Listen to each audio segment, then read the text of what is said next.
Hello students. इस lecture में हम स्टार्ट कर रहे हैं रिसीवेबल्स मैनेजमेंट। तो first of all let us see meaning of receivables. We know that receivables it means debtors. So debtors arise whenever goods are sold on credit by a firm. So receivables are debtors so which arise so when goods are sold on credit by a firm. It means जब भी firm credit sales कर रही है उससे debtors rise होती हैं, but this amount of debtors it may be large amount और it may be short amount. This amount of debtors it depends upon to credit policy of firm. It mean debtors means जो भी आपकी money invest हो रही है receivables में या debtors में, वो डिपेंड करती है कि कंपनी की या फर्म की क्रेडिट पॉलिसी क्या है. तो क्रेडिट पॉलिसी का मतलब क्या होता है कि कितने टाइम के लिए फर्म क्रेडिट पीरियड अलाउ कर रही है कस्टमर को. तो credit policy means how much तो टाइम पीरियड तो is allowed to customer to make payment. तो जब हम क्रेडिट पे सेल कर रहे हैं कस्टमर को, कस्टमर ने पेमेंट करनी है उसके आफ्टर सम टाइम पीरियड, तो कितना टाइम पीरियड हम अलाउ कर रहे हैं कस्टमर को टू मेक पेमेंट. अब इसमें दो तरह की पॉलिसी चलती हैं फर्म की. So mainly we can say कि अभी भी आपने शॉर्ट क्रेडिट पीरियड अलाउ किया है जिसे कहा गया strict credit policy. So it means in this case shorter period is allowed, short credit period.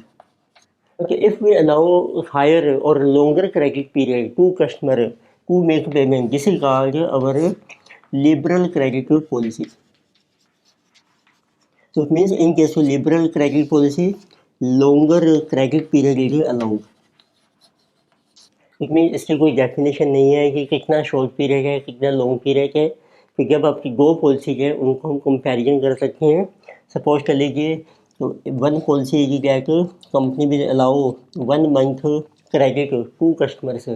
Second policy is company will allow 2 months credit to customers. तो it means 1 month will be shorter credit period, 2 months will be longer credit period.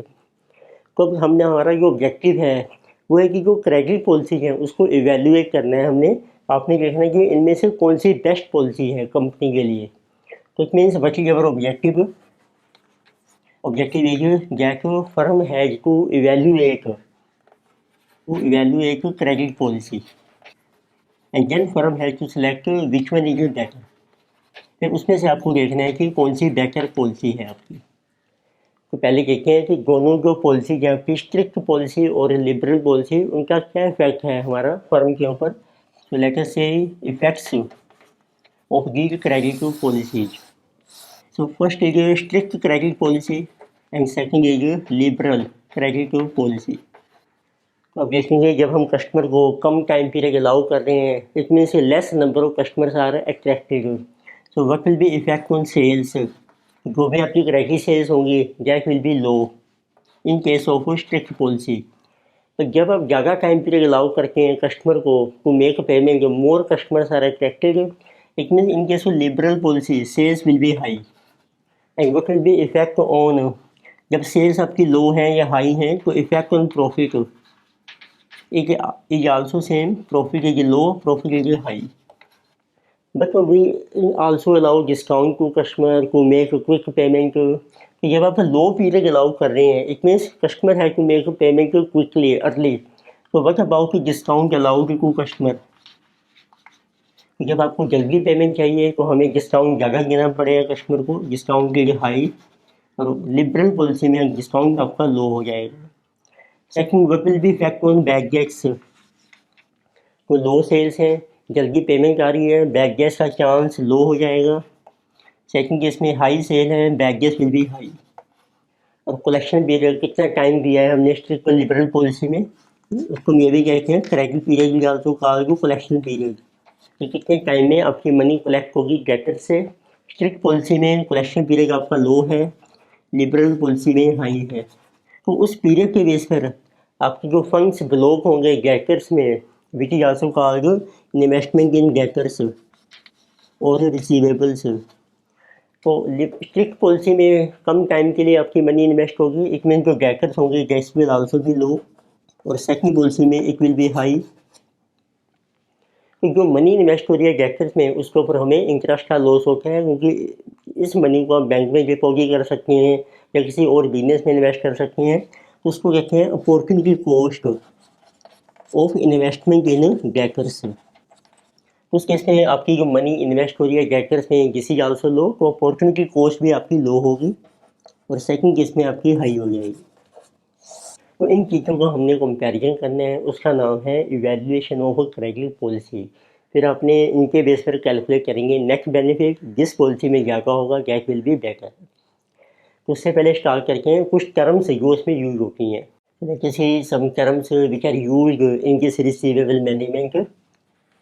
सबसे पहले जो term है जिसे जो called credit standards, इसको हम कहते हैं क्रेडिट टर्म्स। तो नॉर्मली जो क्रेडिट स्टैंडर्ड्स हैं वो आपको इस तरीके से दिए होते हैं, लेके सी एग्जाम्पल 2/10 तो नेट 30। तो इनका मीनिंग क्या है, इसमें जो 2 है ये शो कर रहा है 2% cash discount is allowed to customers. तो 2 इज 2% कैश डिस्काउंट, और ये कब मिलेगा आपको, it is allowed to customer if payment is made within 10 days. If customer makes payment within 10 days, इतनी जो कि ये 10 डेज है ये हमारा डिस्काउंट का पीरियड है कि कितने टाइम तक आप डिस्काउंट अवेल कर सकते हैं। तो जिसे ये 10 days is also called discount period. तो after 10 days no discount is allowed to customer, but maximum time allowed to customer is 30 days. तो नेक्स्ट 30 का मतलब है ये हमारा मैक्सिमम टाइम अलाउड है। तो what is the meaning of next 30? This is maximum so credit your period allowed to customer to make payment। It means यदि आपको डिस्काउंट अवेल करना है विच इज 2%, तो आपको 10 दिन में पेमेंट करनी है कस्टमर को। अगर भाई आफ्टर 10 डेज कोई डिस्काउंट नहीं मिलेगा और मैक्सिमम पीरियड कंपनी दे रही है आपको 30 डेज का, तो अब आपको ये दी होगी सेकंड टर्म। कुछ कस्टमर हैं जो डिस्काउंट अवेल करेंगे, कुछ अवेल नहीं करेंगे। इट मीन सेकंड टर्म है कि given what is your percentage of customers availing discount। Suppose जैसे इस एग्जाम्पल में आपके 30% कस्टमर डिस्काउंट अवेल कर रहे हैं, balance is your percentage of customers who are not availing discount. तो इस एग्जाम्पल में अब बैलेंस कस्टमर्स हैं आपके 70%। इसके बेस पर आप कैलकुलेट कर सकते हैं what is our average collection period which is third term. तो this is called average collection period. तो शॉर्ट में हम इसको ACP के नाम से शो करते हैं। अब एवरेज ये इन दोनों पीरियड पे डिपेंड करके है। कुछ कस्टमर 10 दिन में पेमेंट कर रहे हैं तो हम मैक्सिमम टाइम लेके चल रहे हैं, जो डिस्काउंट अवेल कर रहे हैं, और कुछ कस्टमर करेंगे 30 दिन में पेमेंट। तो इट मीन्स फार्मूला बन जाएगा आपका ACP का what is percentage of customers availing discount. जो कस्टमर डिस्काउंट अवेल कर रहे हैं उनका कितना पीरियड है, उनका पीरियड है discount period which is 10 days in this example. तो उसको मल्टीप्लाई कीजिए और प्लस इसमें कीजिए आप percentage of customer not availing discount, और वो कितने, उनका टाइम पीरियड क्या है 30 days. It means you take percentage of customers not availing discount, जो डिस्काउंट अवेल नहीं कर रहे हैं, एंड मल्टीप्लाई कीजिए इसको what is there credit period. ये जो हमने टर्म यूज किया डिस्काउंट पीरियड भी क्रेडिट पीरियड है, but this is that period during which you can avail discount facility। तो इट मीन्स इनको ऐड करके आपका टोटल एवरेज कलेक्शन पीरियड आ जाएगा। ये हमारा है एवरेज बेसिस पे। जैसे इस एग्जांपल में देखिए वकील ACP 30% कस्टमर डिस्काउंट अवेल कर रहे हैं, उनका पीरियड है 10 डेज। 30% ऑफ 10 प्लस 70% कस्टमर्स हैं जो डिस्काउंट अवेल नहीं कर रहे हैं, उनका पीरियड है 30 days. It means 70% of 30 days. तो टोटल पीरियड आपका बनना है जिसे ये 3 + 21 on average basis total period is 24 days. और कई बार क्वेश्चन में ये पहले से ही हमें कैलकुलेट करके दिया होता है। अब फोर्थ क्रम आती है कि इस पीरियड के बेस पर आपको डिटरमिन करना है कितनी मनी हमारी इन्वेस्ट हो रही है गेटर्स में। फोर्थ क्रम है जो इन्वेस्टमेंट इन गेटर्स, इसको हम ये भी कहते हैं how much money is invested in debtor और how much of funds money और funds which are blocked in debtors. देखो जब कंपनी क्रेडिट पे सेल कर रही है जिससे गेटर्स राइज हो रहे हैं तो इतनी मनी आपको अब रिसीव होगी आपके सम टाइम पीरियड, तो उतने टाइम के लिए जो आपकी मनी है वो ब्लॉक हो गई है। तो ये हम कैसे कैलकुलेट करेंगे, क्योंकि हमने ये देखना होता है नॉर्मली कितने फंड्स ब्लॉक हो रहे हैं, तो हम गेटर से नॉर्मली हम सेल पर कैलकुलेट करके हैं, पर यहाँ पर हम लिखे हैं इसकी कॉस्ट कितनी है आपकी, कॉस्ट ऑफ क्रेडिट सेल। क्योंकि कॉस्ट में कंपनी की जो मनी इन्वेस्ट हुई है सेल्स में वो है हमारी कॉस्ट होती है, प्रॉफिट को हम कंसीडर नहीं करते हैं। तो बेटर मेथड होता है कॉस्ट ऑफ क्रेडिट सेल इनको ACV कितना है अब आपका उसको डिवाइड कर लीजिए। नॉर्मली ACV आपको गेज में मिलेगा, तो गेज है तो आप डिवाइड कीजिए गेज पर एनम से, तो sometimes it is in months then you can divide by months per annum. तो ये आपके गेटर्स आ जाएंगे कितनी आपकी मनी इन्वेस्ट हो रही है।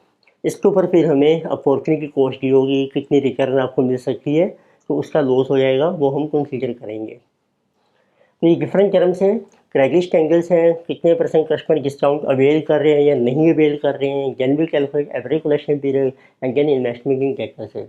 अब हम प्रिपेयर करेंगे income statement to evaluate different credit policies. Now we have to prepare income statement to compare credit policies. उसका देखिए परफॉर्मा क्या होगा। We have to show income statement for evaluation of credit policies। अब जितनी भी credit policy आपको दी हैं question में, नॉर्मली जैसे 2 पॉलिसीज हैं, एक हमारी प्रेजेंट पॉलिसी होती है इसको ये स्ट्रिक्ट है, अब कंपनी इसको चेंज कर रही है लिबरल पॉलिसी में, तो उसका इवैल्यूएशन आपको करना है। देखो यहाँ पर हम मेंशन कर रहे हैं सबसे पहले credit policies. So one is present policy. Normally present policy आपको मिलती है स्ट्रिक्ट पॉलिसी, फिर आपको न्यू पॉलिसी मेंशन की होगी, और कई बार ये भी होता है नई पॉलिसी जो है वो गो या क्लीन पॉलिसी की है तो उतने ही कॉलम बना लेंगे। अब पहले आप इनकी टर्म्स मेंशन कर दो, तो आपको क्रेडिट स्टैंडर्ड्स दिए हैं क्रेडिट टर्म्स वो आप मेंशन कर लीजिए, कितने % कस्टमर डिस्काउंट अवेल कर रहे हैं वो आप मेंशन कर लीजिए, percentage of customers availing discount. इसके बेस पर आप उनका एवरेज कलेक्शन पीरियड कैलकुलेट कर सकते हैं, कितने % हमारे बैड डेट्स हो रहे हैं, तो इस टाइप से आपको डाटा मेंशन किया होगा। और एक हमने पहले ही कैलकुलेट करके रखनी है इन्वेस्टमेंट इन गेटर्स से, आपकी इन्वेस्टमेंट कितनी हो रही है गेटर्स में, तो इसका फार्मूला अप्लाई कीजिए। पर इसके लिए हमें चाहिए कॉस्ट ऑफ क्रेडिट से, वो हम इनकम स्टेटमेंट में भी ड्रॉ करेंगे, तो आप फार्मूला मेंशन कर लीजिए cost of credit sale into average collection period upon months और गेज पर एनम। ये हमने डिफरेंट क्रेडिट पॉलिसीज के डाटा शो कर दिया। अब आपको मेंशन की होगी हर क्रेडिट पॉलिसी में कितनी सेल्स हैं आपकी। Latest start income statement cells present policy में और नई पॉलिसी में, तो लेस कीजिए इसमें से cost of sale. So cost of sale can be variable और फिक्स्ड। वेरिएबल आपकी चेंज हो जाएगी proportionately due to change in sale, fix cost आपकी नॉर्मली सेम रहती है, तो ये कॉस्ट ऑफ सेल बन जाएगी। Difference is over gross profit, फिर उसमें से आप लेस कीजिए, देखिए आपके कुछ और एक्सपेंसिव हैं, एक्सपेंसिव जैसे आप कितना डिस्काउंट अलाउ कर रहे हैं कस्टमर को, डिस्काउंट अलाउड बैगेस कितने हैं, तो कई बार आपको ये भी मेंशन किया होता है कलेक्शन एक्सपेंसिव कितने हैं कंपनी के, या जिसको एडमिनिस्ट्रेशन एक्सपेंसिव भी कहते हैं, वो भी आपके माइनस हो जाएंगे कलेक्शन एक्सपेंसिव। तो बैलेंस इज अवर राइट, ये आपने कॉस्ट माइनस की, माइनस करके आपका आ गया GP, उसमें से ये सारे एक्सपेंसिव आपने किए माइनस, बैलेंस आ जाएगा आपका PBT प्रॉफिट बिफोर टैक्स। अब ये क्वेश्चन में आपके पास टैक्स भी है तो आप इसमें से टैक्स माइनस कर लीजिए, then you get profit after tax, this is profit after tax. फिर सबसे लास्ट में हम लेस करते हैं जो आपकी मनी इन्वेस्ट हो रही है गेटर्स में, उसके ऊपर हमें कितना लॉस हो रहा है इंटरेस्ट का, जिसका नाम है अपॉर्चुनिटी कॉस्ट। और नॉर्मली जो अपॉर्चुनिटी कॉस्ट होती है वो आफ्टर टैक्स होती है हमेशा, तो इट मीन्स लेस कीजिए अब इसमें से आप opportunity cost. Of investment in debtors. इसका फार्मूला बन जाएगा जितने आपके गेटर्स हैं जो आपने कैलकुलेट किए हैं इन्वेस्टमेंट इन गेटर्स से, ये आ जाएगी। देखो ये कॉस्ट ऑफ सेल है आपकी, उसके बेस पर आप गेटर्स कैलकुलेट कर लीजिए। इनको कर को जितनी आपकी रिक्वायर्ड रिटर्न है, रेट ऑफ रिटर्न आपको मिलेगी परसेंटेज में पर एनम। ये हमारा आ जाएगा opportunity cost of investment in debtors. तो ये आपने डिडक्ट की। Balance will be our net benefit. तो दोनों पॉलिसी का आपका नेट बेनिफिट आ जाएगा। तो अब जिस पॉलिसी में हमारा नेट बेनिफिट हायर है दैट विल बी सिलेक्टेड। और कई बार होता है कि हम इंक्रीमेंटल अप्रोच भी अप्लाई कर लेते हैं, तो आप इंक्रीमेंटल भी शो कर सकते हैं। इंक्रीमेंटल में सारा डाटा जिस मायने जिस करके इंक्रीमेंटल सेल कितनी है, इंक्रीमेंटल प्रॉफिट, इंक्रीमेंटल एक्सपेंसेस कितने हैं और इंक्रीमेंटल ही नेट बेनिफिट आ जाएगा आपको। तो इंक्रीमेंटल नेट बेनिफिट यदि ग्रेटर है 0 से मीन्स पॉजिटिव है, तो new policy will be selected. तो सेकंड पॉसिबिलिटी होती है अल्टरनेटिव होता है, जैसे आपने पैक कैलकुलेट किया है तो कई बार हम इसकी रिटर्न कैलकुलेट करते हैं। तो there is alternative method also. तो we can determine actual return आपको कितनी मिल रही है ऑन इन्वेस्टमेंट इन गेटर्स। इट मीन्स इसमें हमारा स्टेप है get actual return on investment in debtors. उसका फार्मूला बन जाएगा प्रॉफिट आफ्टर टैक्स आपने कैलकुलेट कर लिया है पैक, उसको ले लें अब आपने। तो किसी इक्वल टू पैक डिवाइड कर दो investment in Gators.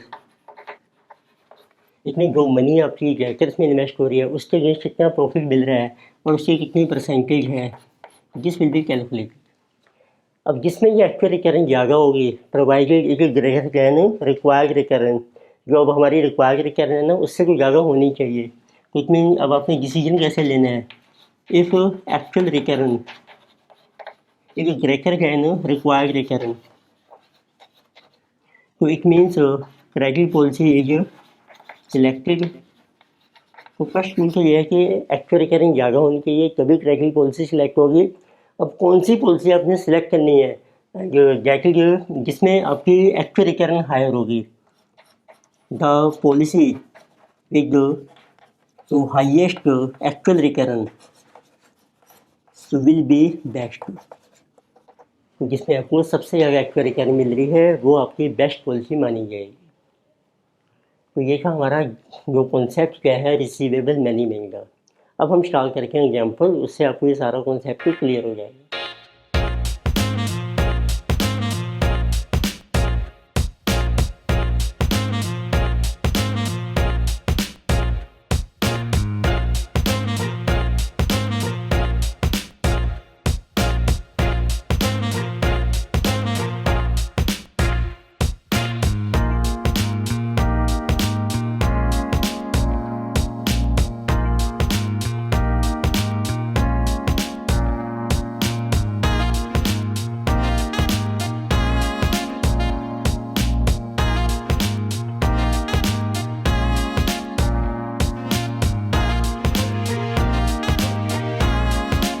Example number 1, इस एग्जाम्पल में देखिए आपको डाटा मेंशन किया है। Present credit terms of P company are 1/10 net 30, its annual sales are ₹80 lakhs, its average collection period is 20 days, variable cost and average total cost to sales are 85% and 95% respectively। Variable cost भी है, ये भी percentage में है sales की, और total cost आपको दी है। And cost to capital 10%। Cost to capital means required return आपको कितनी मिलनी चाहिए। Proportional sales on which customer currently get discounted 0.5। ये हमें प्राइसिंग लिखा गया है। कंपनी के कंसीडरिंग रिलैक्सिंग इस डिस्काउंट टर्म से 2/10 नेट 30। अब हम अपनी क्रेडिट पॉलिसी चेंज कर रहे हैं। Such relaxation is expected to increase sale by 5 lakh, reduce average collection period to 14 days, increase proportional discount sales to 0.8। What will be the effect of relaxing the discount policy on company profit? Take the year at 360 days। तो हमने अपनी discount policy जो है पहले की 1% policy अब हमने कर दी है 2%, उससे सेल्स भी हमारी चेंज हो रही है। तो आपने देखना है कि विच पॉलिसी इज बेटर। तो let us show income statement. तो आप मेंशन कर कीजिए what is credit policy of company. तो आपको दो पॉलिसी मेंशन की हैं, one is present, second is our propose policy, या इसको हम न्यू पॉलिसी भी कह सकते हैं। तो पहले से क्रेडिट टर्म्स मेंशन कर रखे हैं। तो क्रेडिट के टर्म्स आर गिवन, जैसे कि 1/10 प्रेजेंट टर्म्स हैं आपकी 1/10 नेट इक्विटी। उसके बेस पर आपको सेल्स ये रखी हैं। कलेक्शन पीरियड आपको दिया है 20 days, ACP given, average collection period ये आपको डेज में दिया है 20, और टोटल डेज आपने लेनी है साल में 360। तो वेरिएबल कॉस्ट है और आपकी फिक्स कॉस्ट है, ये हम इनकम स्टेटमेंट में शो कर रखे हैं अभी। कॉस्ट का कैपिटल है 10%, और कितने परसेंट कस्टमर हैं जो डिस्काउंट अवेल कर रहे हैं, जिसे 0.5 means 50%। So percentage of customers availing discount, ये आपको ये रखे हैं 50%। अब आपकी जो नई पॉलिसी है उसमें हमारी डिस्काउंट टर्म्स चेंज हो गई हैं 2/10 नेट 30। अब हम 2% डिस्काउंट देंगे, और पीरियड हमने सेम रखा है फर्म ने, पर इसके बेस पे अब जो आपका एवरेज कलेक्शन पीरियड है ये आपका रिड्यूस हो जाएगा टू 14 डेज। उसका रीज़न है क्योंकि प्रपोर्शन ऑफ कस्टमर को डिस्काउंट अवेल कर रहे हैं, it have become 0.8 which means 80%। तो लेट अस शो, एक आपको टर्म चाहिए इन्वेस्टमेंट इन डेटर्स, कितनी मनी आपकी इन्वेस्ट हो रही है डेटर्स में, उसकी कैलकुलेशन होगी बाद में। हमें चाहिए cost of credit sale into ACP upon 360। तो let us show now what is sales. Sales आपकी कितनी है, लेस कॉस्ट ऑफ सेल, उसमें हम दोनों लेंगे कॉस्ट ऑफ सेल्स में वेरिएबल एंड फिक्स कॉस्ट। अब देखिए प्रेजेंट पॉलिसी में हमें सेल्स मेंशन कर रखी हैं 80 लैक्स, तो सेल्स आ रहे 80 लैख। अब जो वेरिएबल कॉस्ट है सो दीज आर 85%। तो आप लीजिए 80 लैख इंटू 85%, 68 लैख, और जो टोटल कॉस्ट है वो है 95%। टोटल में से यदि हम वेरिएबल माइनस करके 85 बैलेंस रहेगी 10%, तो 10% हमारी फिक्स कॉस्ट हो जाएगी 1 लाख। अभी आपकी आ गई total cost of sale, sale minus cost of sale, जिस इज ग्रोस प्रॉफिट, जिस इज कमिंग 4 लाख। तो प्रपोज पॉलिसी में हमारी सेल्स इंक्रीज हो गई हैं 5 लाख से, so sale will become 85 lakh. Variable cost आपकी 85%, जिससे कि 72 लाख 25,000। फिक्स तो देखो आपकी सेम रहेगी 8 लैक्स, जिसे कॉस्ट ऑफ सेल। तो but is profit on cell, जिसे 4,75,000। अब आप डेटर्स कैलकुलेट कर सकते हैं। फार्मूला है हमारा cost of sale into ACP हमारा गेज में है, तो डिवाइडेड बाई टोटल गेज है आपकी 360। तो फर्स्ट इसमें कॉस्ट ऑफ सेल बन रही है 76 लाख, और कलेक्शन पीरियड है आपका 20 गेज, 20/360। तो जिस is coming 76 into 20 divided by 360। तो इन्वेस्टमेंट है डेटर्स में आपकी 4,22,222। सेकंड केस में आपकी कॉस्ट ऑफ सेल बन रही है 80 लाख 25,000, इसमें कलेक्शन पीरियड है आपका 14 days into 14 divided by 360। 80 lakh 25,000 into 14 divided by 360, जिसे कमिंग 312,083। अब आपका GP आ गया, इसमें से लेस कीजिए कितना डिस्काउंट हम अलाउ कर रहे हैं कस्टमर को, less discount allowed. Discount allowed आ जाएगा, जितनी सेल्स हैं आपकी 80 लाख, फर्स्ट केस में देखिए उसमें देखो कितने परसेंट कस्टमर डिस्काउंट अवेल कर रहे हैं, 50%, इनको कीजिए 50%, और उनको कितना परसेंट डिस्काउंट देंगे हम, 1%, इनको 1%। तो 50% बनना है 40 लाख, उसका 1% है 40,000।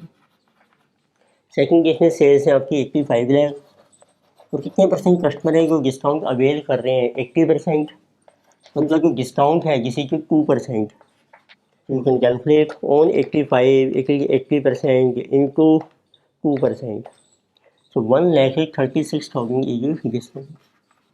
फिर इसमें कोई बैगेस नहीं है, कोई टैक्स हमें मेंशन नहीं किया है। अब लास्ट में आपकी आइटम रहेगी लेस अपॉर्चुनिटी कॉस्ट कितनी है आपकी, opportunity cost of investment in debtor, तो वो आप माइनस कीजिए। चलिए हमने गेटर्स पहले कैलकुलेट कर लिए हैं, तो फार्मूला बन जाएगा जितने गेटर्स हैं हमारे इनको रिक्वायर्ड रिटर्न, वो हमें दिए है। कंपनी की जो कॉस्ट ऑफ कैपिटल है वो है 10%, तो this is the required return कि मिनिमम इतनी रिटर्न को मिलनी चाहिए। तो इस गेटर के ऊपर 10% जिसे करेंगे 42,222 और 312,083 के ऊपर 10% 31,208, तो इनको कीजिए माइनस, बैलेंस आपका आ जाएगा net benefit under each policy. तो बता नेट बेनिफिट। तो फर्स्ट पॉलिसी में है 360 माइनस 42,222, तो किसी कमिंग 317,778। और सेकंड पॉलिसी में है 475,000 माइनस 136,000 माइनस 31,208, किसी कमिंग 307,792। जिस पॉलिसी में हमारा नेट बेनिफिट हायर होगा गैप विल बी बेटर, तो इसमें प्राइसिंग पॉलिसी आपकी बेटर है। So we should not accept our proposed policy. Next, let us see example number second. इसमें देखिए आपको डाटा मेंशन किया है। BPL लिमिटेड है currently an annual credit sale of रुपये 80,000, it's average age of accounts receivable is 60 days. It is contemplating a change in its credit policy that is expected to increase sale to 1 lakh, तो 80,000 से 1 लाख हो जाएगी sale हमारी, and increase average age of accounts receivable to 72 days, और collection period भी हमारा increase हो रहा है। फर्म सेलिंग प्राइस is 25 रुपये per unit, variable cost is 12 and average cost is 1 रुपये की 80,000 sale volume is 17 rupees. Assume 360 days of year and calculate the following. तो डिफरेंट टर्म्स इन्होंने पूछी हैं आपसे जो आपको इवेल्युएट करनी है। What is average cost per unit with proposed plan? What is average accounts receivable with both pricing and proposed plan? What is additional investment in receivables resulting from proposed change? And what is net profit made under each credit policy? तो basically को आपने income statement बनानी है, उससे सभी items हमारी calculate हो जाएंगी। तो let us show income statement for evaluation of credit policy. तो उसमें देखिए आपको 2 पॉलिसी मेंशन की है, one is our pricing policy and second देखिए प्रपोज्ड पॉलिसी। तो अमाउंट्स आपको रुपीज़ में चल रही है। तो प्राइसिंग पॉलिसी में आपको सेल्स मेंशन की हैं, तो मेन डिफरेंस क्या है उनका, वो है हमारा कलेक्शन पीरियड का। तो ACP is given, this is given in days. Presently हमारा कलेक्शन पीरियड है 60 days, now we are proposing to 72 days। तो आप डाटा बना सकते हैं। तो एक इसमें यह है कि सेलिंग प्राइस पर यूनिट आपको दिया है, तो सेल्स दी हैं, तो उससे यूनिट सोच निकाल लेते हैं। सेल के कितने यूनिट्स हैं आपके, सेल्स इन यूनिट्स हैं। जैसे फर्स्ट केस में हमारी सेल्स है 80,000 रुपीज़, तो उसको डिवाइड कीजिए, सेलिंग प्राइस है 25, तो सेल के यूनिट्स आ जाएंगे आपके 80,000 अपॉन 25, जिसे 3200। सेकंड केस में अब आपकी सेल्स हो जाएंगी 1 lakh rupees divided by 25, it will become 4,000 units. फिर आपको डेटर्स कैलकुलेट करने पड़ेंगे, इन्वेस्टमेंट इन डेटर, जिसको सिंपली डेटर्स भी कहते हैं। उसका फार्मूला है cost of sale into ACP upon total days आपको मेंशन किए हैं 360 days in a year divided by 360। तो अब शो करते हैं। तो पहले कैलकुलेशन कितनी है सेल्स की, तो सेल्स है जो आपके पास अब 3200 इंटू 25 रुपीज़ में रहेंगी 80,000 एंड दिस इज 1 लाख। इसमें से लेस कीजिए अब आप variable cost of sale. Number 1 is variable, second is fixed. Variable के रेट आपको दिया है at the rate of rupees 12 per unit, तो वेरिएबल कॉस्ट की at the rate of rupees 12, तो 12 into 3200 units, this is 38,400, 12 into 4,000 48,000। अब देखो fix cost हम कैलकुलेट करेंगे प्राइसिंग सेल के बेस पर। अब आपको टोटल कॉस्ट दिया एवरेज वो है 17 माइनस 12, फिक्स कॉस्ट आ जाएगी आपका eight the rate of rupees 5, तो 5 इंटू 3200 16,000। अब इसको चेंज नहीं करना आपने, जब यूनिट चेंज हो रहे हैं टोटल में आपकी सेम रहेगी 16,000। मीन्स इसको हम मल्टीप्लाई नहीं करेंगे 5 को 4000 से, क्योंकि फिक्स तो आपकी सेम रहती है। जिसे जबर कॉस्ट ऑफ सेल, जिसके बेस पर आपके डेटर्स कैलकुलेट हो जाएंगे। डिफरेंस इज जबर gross profit, gross profit on sale. तो किसी कमिंग फर्स्ट केस में देखो आ रहा है 80,000 माइनस 38,400 माइनस 16,000, जिसे 25,600। सेकंड केस में 1 लाख माइनस 48,000 माइनस 16,000, जिसे 36,000। तो what will B investment in debtors. तो फर्स्ट केस में देखिए कॉस्ट ऑफ सेल है आपकी 38,400 प्लस 16,000, 54,400। पीरियड है आपका 60/360। तो investment in debtors divided by 6, 9067। Second case में कॉस्ट ऑफ सेल है आपकी 48 प्लस 16, 64,000, और ACP है आपका 72/360 gauge. So 64 into 72 divided by 360, this is coming 12,800। अब आप ग्रोस प्रॉफिट में से माइनस कीजिए। अब देखिए आपको कितना डिस्काउंट है आपका। डिस्काउंट देखो इसमें हमें मेंशन नहीं किया है, कितने बैगेस हैं वो भी मेंशन नहीं किए हैं, टैक्स भी मेंशन नहीं किया है। बस सिर्फ एक ही आइटम है आपकी less opportunity cost of investment in debtors, जैसे कि एट रिक्वायर्ड रिटर्न। देखो रिक्वायर्ड रिटर्न आपको मेंशन कर रखी है इसमें। So this is given to be our 15%। So this is at the rate of 15%। तो उसका फार्मूला है कितने डेटर्स हैं आपके 9067, उसके ऊपर हमें 15% इंटरेस्ट का लॉस होगा एंड 12,800 इंटू 15%। तो किसी 9067 into 15%, 1360। Difference is net benefit 25,600 minus 1360। तो net benefit is 24,240। Second policy में है 12,800 इंटू 15%, 1920। तो नेट बेनिफिट 36,000 माइनस 1920, 34,080। इसमें सेकेंड पॉलिसी में हमें ज़्यादा बेनिफिट हो रहा है। सो जिसमें नहीं जो बेटर। फिर उन्हें एक टर्म पूछी कि एवरेज कॉस्ट कितनी है आपकी per unit, average cost per unit. इसका फार्मूला मिल जाएगा total cost of sale, total cost divided by जितने यूनिट्स हैं आपके। देखो फर्स्ट केस में तो 12 + 5 17 ही बनेगी। सेकंड केस में चेंज हो जाएगी, जिससे 64,000 जो हमारी टोटल कॉस्ट है, यूनिट्स हैं आपकी 4,000। अब एवरेज कॉस्ट होगी आपकी 16 रुपये। What is additional investment in debtor, देखिए गेस माइनस गेस। what is additional benefit, देखिए गेस माइनस गेस। तो आप इंक्रीमेंटल भी कैलकुलेशन कर सकते हैं। इस लेक्चर में हमने डिस्कस किया receivable management, how to evaluate different credit policies. We have seen mainly there are 2 types of credit policies. Number 1 strict credit policy and second one liberal credit policy. तो further examination problems हम continue करेंगे next lecture में। Thank you.